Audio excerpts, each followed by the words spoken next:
We got our own Clika. Strong Clika.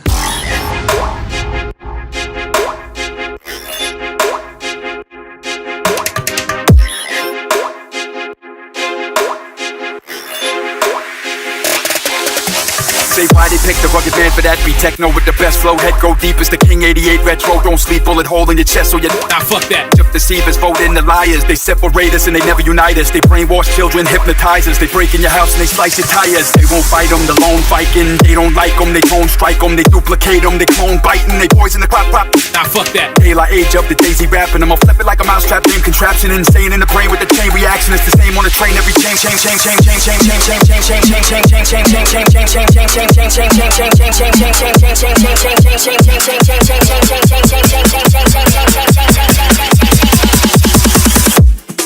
Nah, fuck that.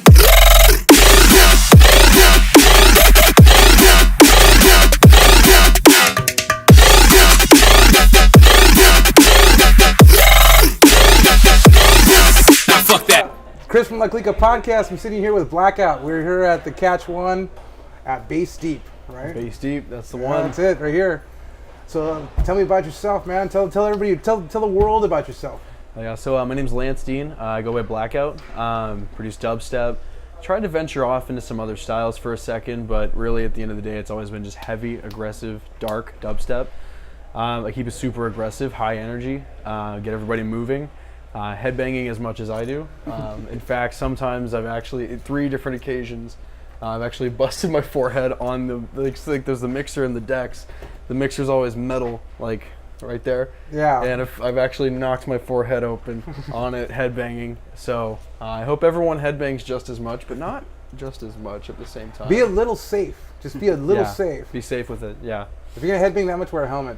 Yeah, I should wear a helmet. My parents and my grandparents, everyone that saw, there was a video that surfaced of me actually doing it.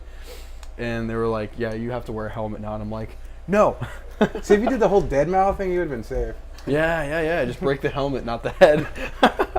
But yeah. So, what drew you to dubstep? Well, how'd you get hooked up to that music? So, like back when I was in like middle school, started high school, I was very much into metal, as the shirt and the whole getup might suggest. And I started getting into metal, way hardcore. And somebody showed me like techno and like house music, and I was like, because I mean, come on, you got like, it's not metal at all. Yeah. And then somebody showed me like Scream, Koki, Banga, Rusko, some of the the darker styles of dubstep, and I was like, what is this? And they told me what it was, and I was kind of like, okay, cool, whatever. And I started listening back to metal again. I didn't think too much of it. And then I went to an event that was a dubstep event. It was up in Alaska. So I used to live up in Alaska, and at the time I was really kind of wanting to figure out what this whole rave scene was, this EDM community, because it seemed really positive. And I got into it, and I just got hooked on it. And I also got hooked on hardstyle music. So I wanted to produce hardstyle, didn't work out. And then I just got really addicted to dubstep, and here we are. Just really wanted to get into it, just learn how to make it. You learn how to make it, and you create. And what tools do you use to create dubstep? So it's funny because you think of a music producer, you think of the big studio setups, you think of the big board with all the channels and the big speakers and everything. No, my first stuff I ever used for production was just a laptop and some like busted up headphones, basically. But what's good is you have all this software at your disposal. You can get FL Studio, you can get Cubase, Ableton, Logic, anything that you want to make music on, and you can just jump into it. You can make it yours and find out how to make the software work for you. And like when I first opened the software, I was like, what is this? But thanks to like YouTube Academy, Yeah. like figured it all out, and I started. I got some like professional monitors and a sound card to connect the actual computer to it, and that's it. That's my whole setup. I've stepped foot into a recording studio 3 times. That's it. So it's very lightweight. Like you think of Rusko, and he made remember the big tan box computer screens? Yeah. He had one of those and like a busted up keyboard, and he made Woo Boost, which is like one of the most iconic dubstep tracks of like all time, and like on that. So that's what I find cool about it. You don't have to have top end $1,000 gear, Well, technology today just makes it all possible. Exactly. And it's crazy because the first computer, it started with, you know, the first time it was like 1 megabyte was what, the size of a building or something? Yeah. I only saw pictures of it, but like, and now you have like I don't have it in my pocket, but you have a USB drive that has 32 gigabytes usually. Yeah. And it's like that big. Exactly. You think how far everything's come, you know? You can just do all that, and that's why you have like people like Martin Garrix at 16 making like that Animals track, you know? Yeah. It's just super cool. Yeah. But yeah. You even have that 128 gigs. Oh my God. The one in Look here at is that. 256. Look at this. So 128 gigs in just this. See, and back then it was 1 megabyte, and it took 18 hours to boot up. It's a lot of porn. Here we go. Yeah. He likes midget yeah. porn. That's what it is. I find it humorous. He has a. You watch it Asian- ironically? What is it? Double antipy. Double antipy. What was it? Never mind. Quadruple entry porn Yeah, there you go. exists. So, Oh my God. what does this music mean to you, though? I mean, like, how does it? You know, you play this music every night. Yeah, it's well, when it comes down to what it like means, it's crazy because you think, oh, there's no lyrics, there can't be that much meaning to it, right?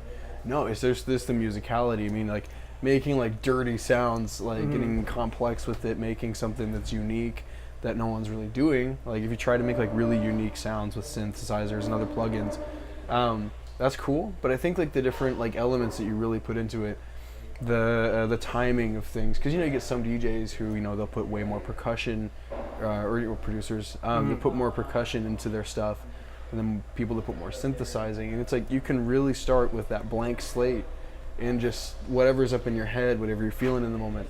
If I'm having a rough day or something, like, and I want to make something aggressive, I can, you know, get like the cymbal patterns of and like the heavy snares just, and then you get the sounds going on top of that. You can create that vibe. Versus I've had days where I'm feeling cool, I'm feeling happy, so make like a really like synthy, pretty intro to something, and then it's just you can put whatever's in your head into it, even if it's not lyrics. There's no real limit to it. Yeah, There's no real limit to it. You can paint a picture with it. Like Excision does that amazingly. Granted, he's got, you know, a production value. I don't think I could accurately put a number on the cost of what he does, but he does that too. I mean, he uses the lights and everything else with it, but like the music itself you can develop onto it so much. So it's Absolutely. like create your own meaning. Yeah, and there's absolutely no rules to it. That's what's cool about it. Yeah, there's like, you can take music theory, like you can take what's supposed to be right, and you do it, it doesn't sound right. Yeah. So, because you haven't really, because you're following a rule book in that certain sense. I've done stuff that, you know, specifically, if you look at, you know, mix theory, music theory, It goes against it. yeah, and it still sounds good. So that's what I think is cool about it. And Yeah. you can really just break boundaries and push limits. So Now, dubstep, hardcore, those two genres have been around for a long time. yeah. How do you see that evolving from when it started, from its inception to now? You personally, how you see it evolving to now? So evolving to now. So when I first got into it, like you had like people like Downlink and Excision, and they were making tunes that didn't really. If you look back at them now, sonically, they're just not as high quality. They're not as they're not there. You know, they're not like. But everyone loved it because it was something new then. I think that people are evolving on sound quality, the mixing, the percussion's getting more creative. Like you got Skrillex and Diplo when they did the Jacku thing. They got the the on top, so it's like, and then you can do that whole thing and get creative with the actual percussion.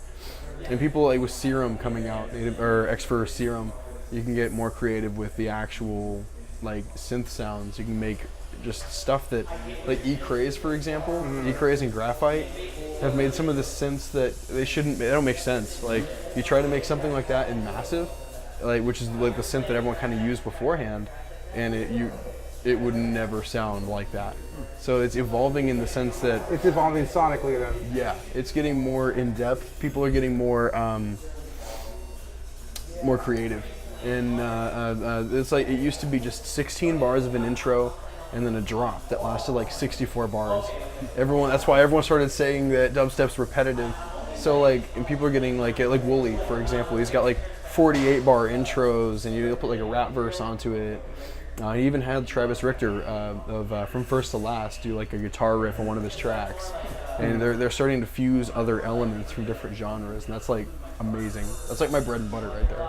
That was going to be my next question. Now, when you create music, do you take from other genres, from other influences? Absolutely, I try to. I mean, when it comes down to it, like instruments that I played were all brass instruments growing up. I can't play the guitar. Oh, you're not a musician.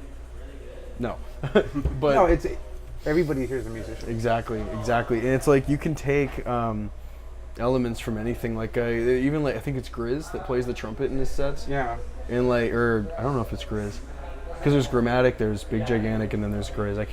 I always get them mixed up sometimes. I think it's dramatic. Grammatic. Yeah. Yeah.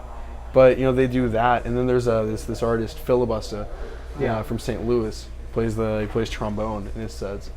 But I mean, I've always wondered how to mix that into it. But I'll take elements from especially house stuff, because house is a different tempo entirely, a different flow. But if you stretch it or like condense it down to be faster, and then you start throwing that into dubstep, it gives them a different feel to it. So you can take that, you can take so many different things too. I try to. I think drum and bass, you know, all those genres, trance, they're all cousins of each other. Yeah. So why not take from all of that? Yeah, and know? not only that, but I mean, you have with drum and bass. I'm glad you brought it up. There's like break beats, and there's there's other things that especially that. Yeah. Like that's the amen break, which is, it started out as what that was, and then people have used that in hip hop. People have used it in break beats, drum and bass. Dave Fotek started all that. Yeah, and it's just amazing because. I don't know. That's what I love about electronic music as a whole. Yeah, I mean, you can that's one of my favorite genres. You know, one of my favorite genres is industrial. Industrial. Yeah, so. Oh man. I mean, that brings it down, brings everything out. It unlocks everything. When electronic music is just not what everybody thinks it is. You know. Yeah, they think. I think people have. I mean, a lot of people have a bad view on electronic music for whatever reason, whether they think it's the culture or the actual music. But it's really when you start digging. I mean, I used to be one of those people. I was like, raves? Oh, they taught us about those in middle school. They said don't go to those, right?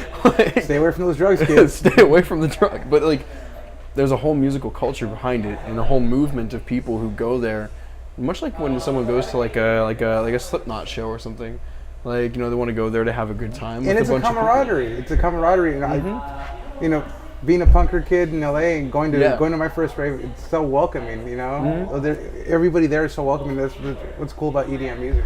I think that's music in general too, because you walk in and you can at least put a fair bet that you're gonna be in a room full of people who are more or less into what you're into. So it's like you have that common ground right off the bat. Absolutely. So how did you start playing this music live? So the first show that I ever did, I mean, I was just on Facebook, like, I was messaging people, sending out emails. I knew nothing of what I was doing. I was like, hey, let me play your event. It was in Springfield, Missouri. There's a promoter named Johan. He was throwing these events called Dub Fix, and that was like Springfield's once monthly dubstep event. Or, he brought other genres into it too, but it was in this. It was like a plaza. It was called Fat Tony's. It was a sandwich place, and there was a sketchy, rusty door right off to the right. You go down the stairs, and then there's this room, and that was Dub Fix for the first one that I played, and that was the first time I ever really performed outside. I mean, because I did like high school talent shows a few times. That was my first, like, dipping my toes into this whole thing. That was like the actual first gig. 5 people came. 3 of them I brought with me. My grandfather was with me. My grandfather came to see that, and it was so cool because there's a video somewhere on the internet of him going, "Oh, I just love the bass, Dub Fix." I can't, I'm gonna have to find that, but it's that was my first thing, and then just kept doing that and kept trying to work on it, and then. Eventually I moved to but started going to St. Louis more, which is so like, if you guys were facing the map like right here, so there's where I was, there's Springfield, there's St. Louis, and like, so I would go to St. Louis and I go to these events, I'm like, what? How do I get in this? Because I went to one that was like, it was 12th Planet and Twine was playing, and SPL was playing as well, and basically. And I was like just completely entranced because they had the video screens. They had so much more production. The trusses with the lights on them, and you just eventually I started just going to events. Like that's like a word of advice I'd have for anyone that wants to play shows. Go to them first. Like, go to them, meet them. Be a part of the culture. Buy the tickets. Don't ask for guest list. Show support, and they'll support you. So Yeah. that's what I came to find out after a long time of not doing it the right way. So, but yeah. Anything else? What's in the future? Yeah, what is in the future for you? So right now, so next weekend I'm playing it. Well, there's tonight. First of all, that's technically in the future. It's in a few hours. BassDeep. Hashtag Wyld Nyte Group. But so we're playing this tonight, and then on the 9th, flying up to Detroit to play at the Catalina Bass Mixer. Now Detroit's kind of become like one of my second homes of sorts, just because their scene is just. They have a saying up there, it's Detroit hustles harder, and it's the truth. Yes, they do. Oh my God. Throw your hands up for Detroit. Yeah. You ever been to like music events out there too? No, I haven't been to music events. Oh man. A lot of good house, a lot of good hard house came from Detroit. Yeah, I mean you got Movement Festival up there too, and that's like, I mean if you got people like Deadmau5 playing those, and everyone else like, then you're doing something right. Yeah, absolutely. Then shortly after that, we got a release coming out on Bygore. Me and Chris Caden, we're dropping our track Dead Friends on that label, and then about a month after that, we're actually going to start the Dead Friends tour through Get Heavy. It's going to be good. So right now, I'm just writing as much content as possible because I work 5 days a week. And then that's all going to start happening, and I'm still going to be working 5 days a week. So just trying to prepare as much as possible. But a lot of releases, a lot more bookings now versus before, and just working. And now you want to tell us about your social media, where we could get a hold of you, where we can listen to your music, where we could buy your music. For sure. So most major platforms, primarily I push Spotify, SoundCloud, Apple. But we try to get it like through Symphonic distribution. You can basically go through them and have it put on everything. So Deezer, anything else that you can really imagine. But on my social media, it's all unified. So it's all /Blaqout Dubstep, all one word. I wanted it to be Blaqout Music, but I changed it too many times on Facebook. So like, you're stuck with that one. It's like, okay, I have to change all the other ones to be it. But that's all my social medias. And yeah, that's where it can be found. That's where you see me reposting this when it's done. So awesome. Definitely. So this is Blaqout. Yep. Now find him at Blaqout Dubstep on all social platforms. Buy his music, listen to his music, Spotify, YouTube. I put a lot of free music out too, so there's a lot of free stuff. You don't have to buy it, but if you buy it, love you forever. Be nice. Chip in a couple of bucks. Awesome. This is Chris from the Clika Podcast over here at BassDeep at the Catch One. Blaqout, signing off. Hell yeah.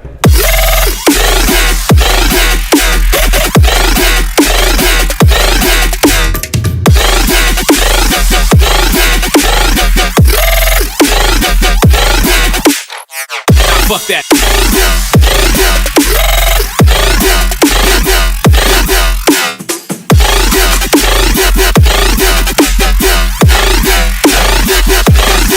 Nah, fuck that.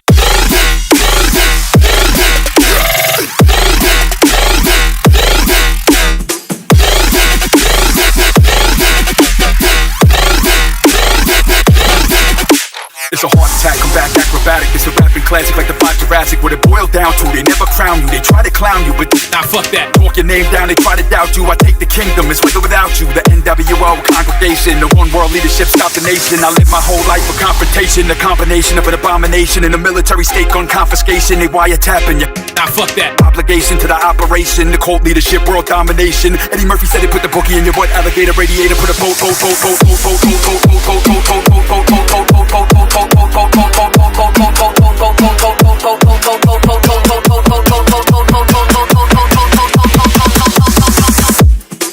Nah, fuck that.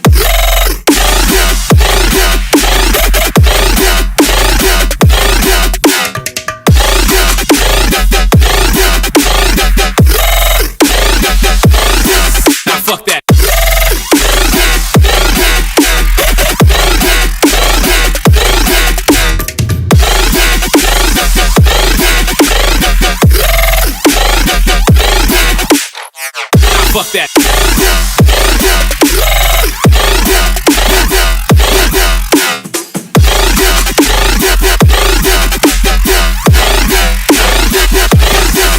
fuck that.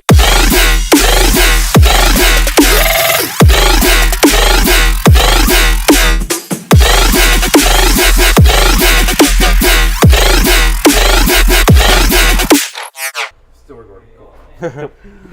Chris from the Clika Podcast here at Catch One, BassDeep, here with my man Jack Frozt. Say hi, Jack Frozt. Hey, what's going, guys? So, again, how did you get started in the scene? How did you get started playing trans? Well, actually, I wanted to be a turntablist when I was younger. Okay. I never got the skill, as that was pretty hard. Mixing just came naturally. Then I started listening to like Juan Atkins, Bad Boy Bill, like those old school cats. Then that came naturally. Then started listening to like freestyle. I was never into hip hop, so I did rock. And then from then I just went to freestyle and then house and disco, and it just followed through. So dance music just came. Yeah, dance music just progressed, and here I am. You know, I got a little bit tied up with a girlfriend. Stopped for 15 years, and my friends saw me spin one time. They're like, "Hey, you need to be out there spinning again," and here I am. That's cool. That's Yeah. cool. It's funny how hard it can motivate you to do different things. Yeah, right? yeah, and I'm glad I started with vinyl, because at least now, like with all this electronic stuff, I mean, it still messes up, as I had a couple of times, and luckily I'm able to mix by ear, where it's just like, you know, it's easy and it comes naturally. So That's cool. Any pre-show rituals you do? no, but it takes me about 30 minutes to download music and just throw them in a folder, and here I go. I get nervous still, so maybe I drink tequila a couple of shots. Couple shots of tequila to loosen you up. Loosen me up, get all sweaty, and then let's go. Come on. That's right. That's right. Yeah, that's it. That's pretty me right there. Now I asked this question to Blaqout, but let me ask you. Now, as far as like the EDM scene, techno, you know, house scene, and all the EDM music, how do you see it evolve from like the early years to now? You need to be a producer now. Everybody, in order to get bigger, play at festivals, play headline clubs. Everybody wants you to be a producer before you can, you know, actually make it. And I think before, where you just needed to know the music, know what kind of music to play for the people, to dance for the people. That's what made you a good DJ before. So I'm still trying to stick to that model before producing anything. But now it's getting harder, so I'm starting to produce now. Starting to learn all the ins and outs of it, and hopefully one day we'll be big. Yeah. That's cool. So is it not an easy transition? No, at least not for me, because I have a little bit of ADD, so I need to have a lot of things going on. Yeah. And I can't just sit down at one place and be looking at a computer. Just you know what I mean? focus. Just clicking. Yeah, and I can't do that.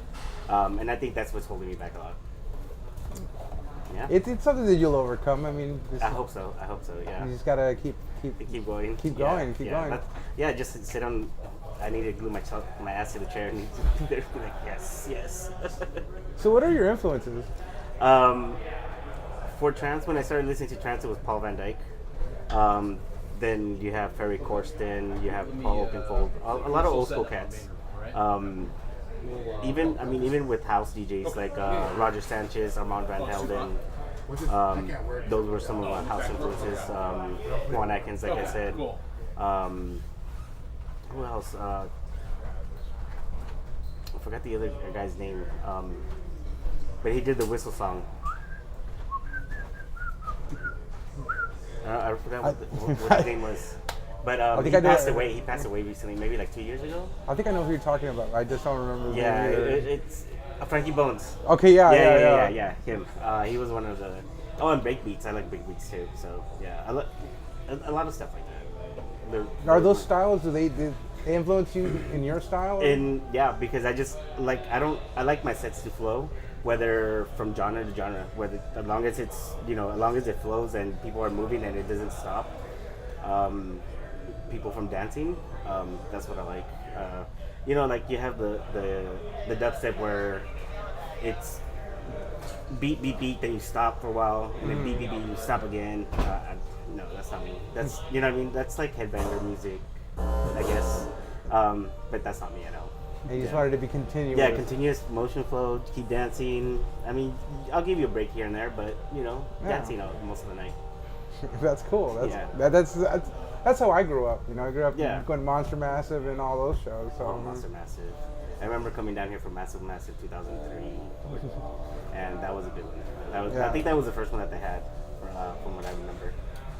Yeah, I remember the Monster Massive with Carl Cox and Mistress Barbaro, and they came down here. Yeah. Oh, that was a great show. Also, was it Together as One? Together as One, yeah, that was a good one too. That was the Coliseum and the Sports Arena. And the Sports Arena, yeah. That's when the first time they had everything open. We were like, oh my God, it's so big. Yeah, they had tents everywhere. I remember that. Because I think in 2000 was when the actual festival started getting bigger. Yeah.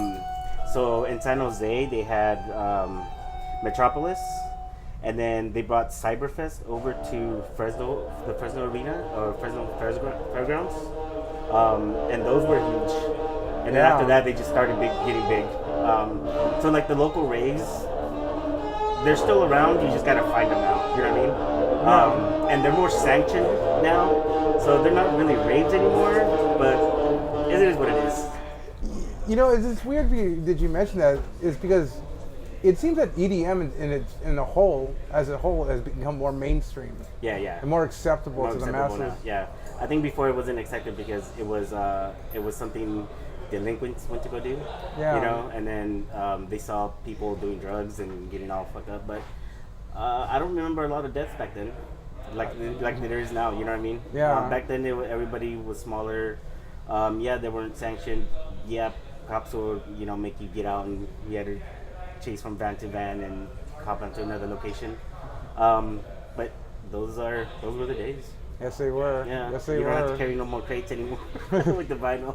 You carry a USB and you're like, I'm done. Just a little thumb drive. Yeah. You should be symbolic about it. You should put the thumb drive in like a milk crate. Carry it around everywhere. Yeah. So, what gives you the inspiration to create, though, when you're working on your production? Honestly, the first song. I always look for one song to start off the night, and that's always what takes me the longest to find. Once that song and I see people dancing, then I'll test other songs that might go with it and they might like. If not, then it's just go with the flow. Yeah. Getting kind of loud, isn't it? You're good. We're good? All right, perfect. So we don't have to yell. Now, do you ever make last minute changes? All the time. No, all the time, yeah. My music, I just throw it in a folder. This is what I want to play tonight. But I have multiple folders, so it just goes everywhere. So you read the crowd? I read the crowd. You read the crowd? Yeah, I think that's one thing coming from the old days. You learn to read the crowd. You learn your crowd. Let's see what they want. Because nowadays, I notice a lot of DJs, they go by a set. They don't move their set. They don't deviate from the set. And to me, it gets boring. It gets boring. And I also, when I started doing this again, I promised myself I wouldn't play the same set twice. And the last 2 years that I started, I haven't played it twice. Never the same set. And I think that's what makes me different from other ones. That seems more work, but I guess it'd be more enjoyment. If someone would come to see you 2 nights in a row, they're expecting something, Yeah, some people expect the same. I'll play maybe like 2 or 3 songs the same, but never in the same order. Always, because and a lot of people like classics, so within my new music, I'll throw in classics from way back then. People are like, oh my God, I remember this song. And I'm always looking for that emotion, you know what I mean? I remember this, I remember playing at this, and I hear this song, I love it. Yeah, I think that's the best part of it. So you basically specialize in, damn, that's my shit. Yeah. I try at least. That's cool. So how long have you been doing this? I'm 41 now. I started when I was 13. So a long time. Yeah, it's been a while. Yeah, I don't know my math, but it's a long time. I don't know.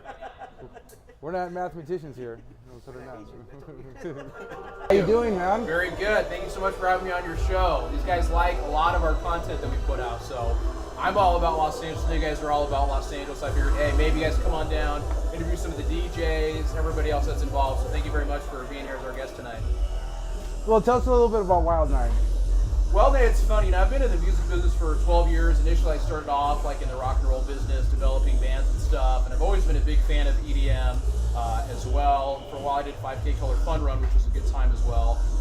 And then one thing just kind of led to the next. And my tour bus driver, because I tour a lot, said, "Hey, man, I got to invite you to this EDM show." And I went and I loved it. It was an artist named Zoo. And I got to go backstage. I got to see how EDM events run, which are pretty well organized and stuff. And I said, let me try it. So fell in love with dubstep, like Skrillex, and a lot of that aggressive music. So it's very similar to metal, which obviously, LA has a big metal scene. And I thought, let's do our first BassDeep.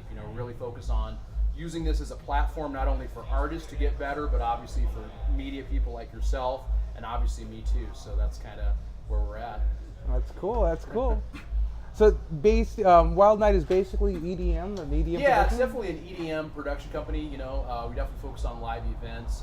Later on tonight, you'll see some different dancers doing different hoist spinning and a lot of those other cool elements that we like. We don't discriminate as far as how old you are or what genre of music you like specifically. There's a little something in here for everybody. So we've got our open format stage. So if you like trance, if you like house or whatever, obviously it's BassDeep. So our bass stage, we just have bass music predominantly. And then main stage, you've got all different types of things. So our headliner is Helicopter Showdown. He came down from San Francisco to do this show. Blaqout, who you guys interviewed earlier, he does a lot of cool dub stuff as well. And that's pretty much what we got. That's cool. Now, is this like a national, or I is hope it so. LA oriented? Thank you. You're already complimenting me. I appreciate it. Starting in Los Angeles, yeah, because I do tour a lot. We're obviously looking at going to probably Phoenix in June and Vegas in June as well. So I'd like to be kind of cool if we start off with the Southwest and then obviously expand from there. But the cool thing in LA is there's so many great DJs and dubstep specifically that we have more than enough DJs to really help and promote.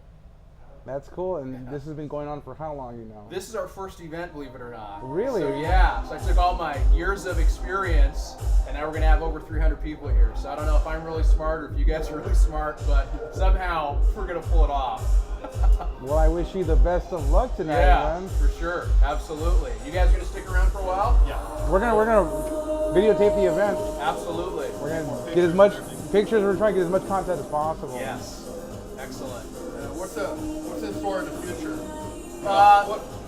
What's your dream? Yeah. The dream, and you guys heard it here first, and you guys will be obviously all access and media and all that good stuff, but You heard it here first.